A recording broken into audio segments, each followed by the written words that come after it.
Kemarin harus menjadi kewajiban kita pemerintah Provinsi Jawa Barat, punya utang 3,4 triliun, harus bayarin BIJP per tahun 60 miliar. Hari ini kita punya utang lagi.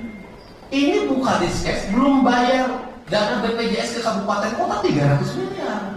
Provinsinya belum bayar, pemerintah kabupaten belum bayar.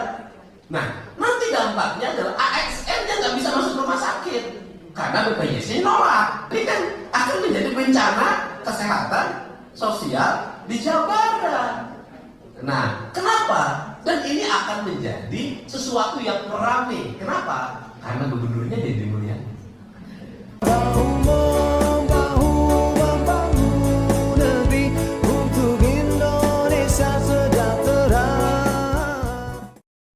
Assalamualaikum warahmatullahi wabarakatuh. Selamat sore, sampurasun.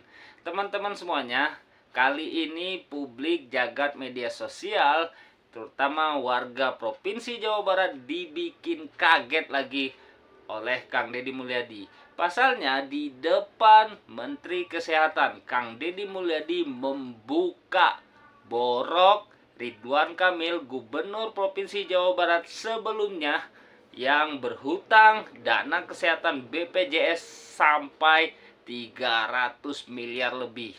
Kira-kira seperti apa ceritanya dan apa bobrok yang dibongkar oleh Kang Deddy Mulyadi di depan Menteri Kesehatan? Kita simak videonya. Selalu berangkat dari filosofi dasar.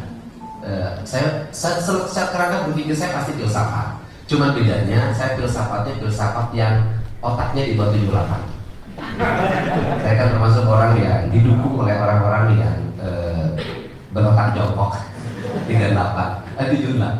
Nah, berangkat dari apa itu? Berangkat dari falsafah yang saya yakini sebagai falsafah yang dipakai secara praktis oleh masyarakat Jawa Barat, yaitu falsafah Sunda.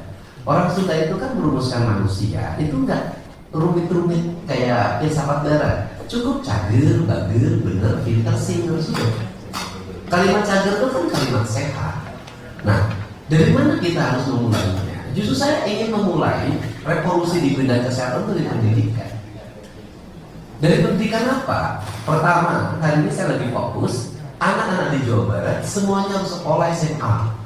Saya sampai punya rumus, ini kelasnya kurang ya, udah tambah satu kelas lagi. Ini kelasnya kurang, saya tambah satu kelas lagi. Kenapa? Karena tugas negara itu mengurus rakyatnya agar bisa sekolah.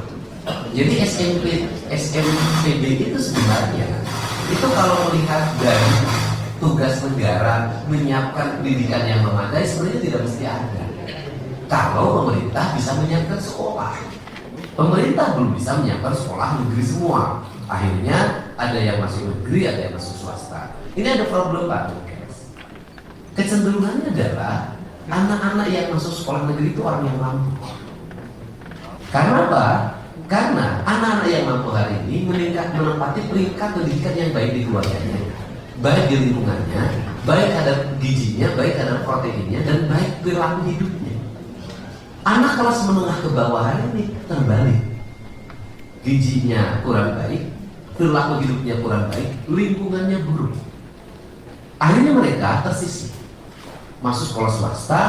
Di sekolah swasta dia harus bayar baju, bayar sepatu, kemudian bayar uang bangunan.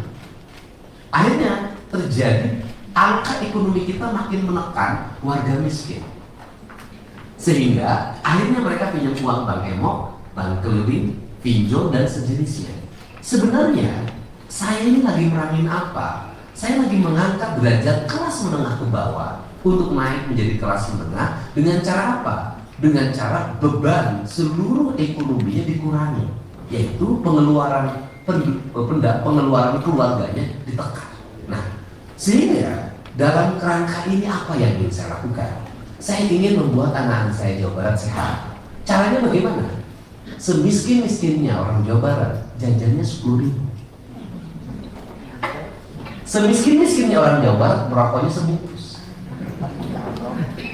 Saya riset itu Pak, karena saya tiap hari bergaul dengan mereka. Nah, kemudian yang jadi problem adalah pola jajan yang 10.000 ini berubah jadi penyakit, bukan berubah menjadi peningkatan kadar protein, kemudian kadar gizi. Kenapa? Kenapa? Karena mereka mendapatkan jajanan yang tersebar pada seluruh lingkungannya, yang Kementerian Kesehatannya nggak pernah memberikan sertifikasi.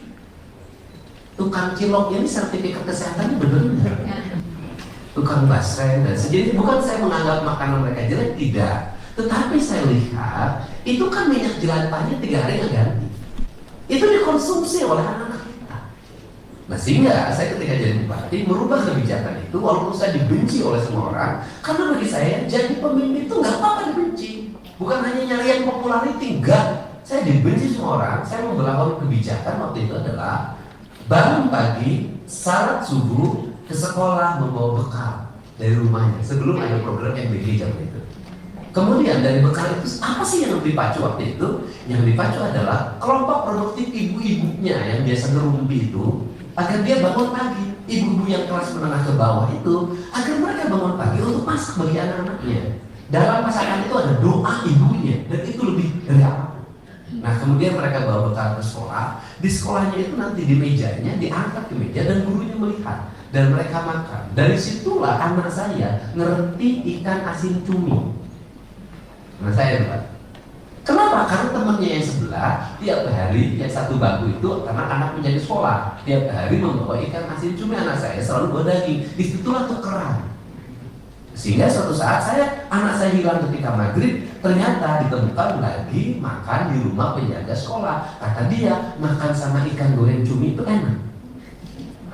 Nah, dari sini maka guru itu dididik memiliki ilmu gizi. Maka dia periksa. Maka anak-anak setiap hari mendapat asupan makanan yang memadai plus jajannya. Setelah itu pulangnya jalan kaki, Pak. Sehat, Pak. Kemudian ada saat saya kemarin itu memberikan gagasan lagi pada Sekda.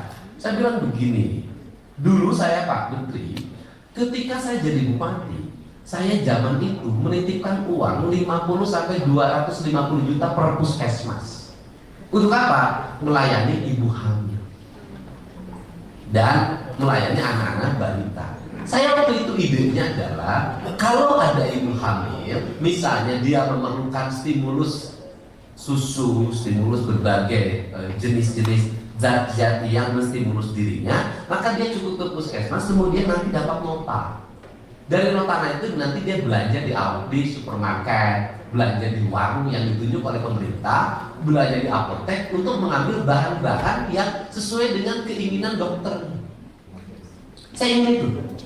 Nah kemudian apa? Ini kan di Amerika. Saya belum pernah ke sana, baru sekali. Nah ini kan apakah dana pemerintah cukup? Saya katakan cukup. Apakah pemerintah bisa? Bisa. Kalau kolaboratif antara Kementerian Kesehatan, kemudian Pemprov Jabar, pemerintah kabupaten, kota. Nah, apalagi saya boleh cerita juga. Ada lagi nih program Jabar, ada Pak Menteri. Nih saya ini program Jabar apa lagi? Selain saya sering bercerita di media sosial tentang apa yang kemarin harus menjadi kewajiban kita, pemerintah Provinsi Jawa Barat punya utang 3,4 triliun, harus bayarin BIJP per tahun 60 miliar. Hari ini kita punya utang lagi. Ini buka diskes belum bayar dana BPJS ke kabupaten kota 300 miliar. Saya tadi, Bu, kenapa sih ditumpahin ke saya semua pada saat saya lebih rajin membangun? Ya tapi nggak apa-apa, itu resiko yang harus saya ambil. Kenapa? Ya artinya. Dan Pak, ini kalau tidak hati-hati Pak, kabupatennya juga belum bayar. Beberapa kabupaten pemerintahan yang dulunya belum bayar juga. Provinsinya belum bayar, pemerintahan kabupaten belum bayar. Nah, nanti dampaknya adalah AXN-nya nggak bisa masuk rumah sakit karena BPJS nolak.